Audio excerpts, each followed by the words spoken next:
Mars 2021.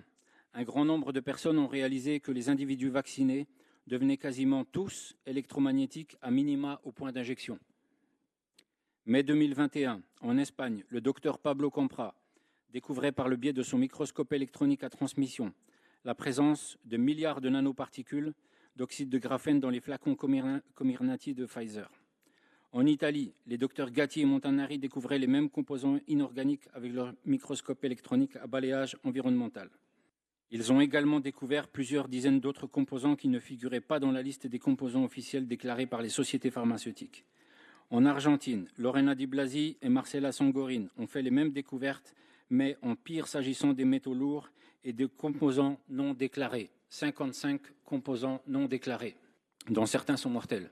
En Allemagne, en Angleterre, en Corée ou encore en Australie, même recherche, même résultat, même constat. Rappelez-vous qu'en août 2021, au Japon, le ministère de la Santé a fait retirer tous les lots des vaccins de la société Moderna en raison d'une découverte de contamination. Mais de quelle contamination parle-t-on ? Aujourd'hui, tous ces chercheurs sont formels. Il ne s'agit pas d'une contamination, mais d'un véritable crime contre l'humanité. Un crime machiavélique, organisé et planifié depuis longtemps.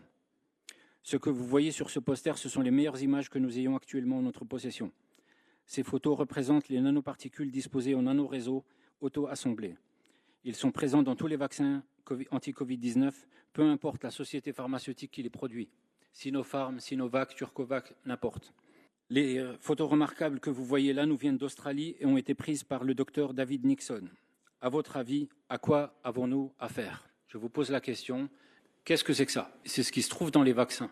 Si vous pensez que je suis un fanfaron, un clown, quelqu'un qui vient ici pour se faire voir, qui raconte des bêtises, moi je prends un engagement ici devant vous. Si vous ne trouvez pas ces nanotechnologies dans les vaccins, j'accepte d'aller une année entière en prison ici à Luxembourg, à mes frais. Si vous ne trouvez pas ces nanotechnologies dans les vaccins, c'est que je suis un escroc. J'accepte même de faire non pas une année de prison, mais de faire 2 années de prison.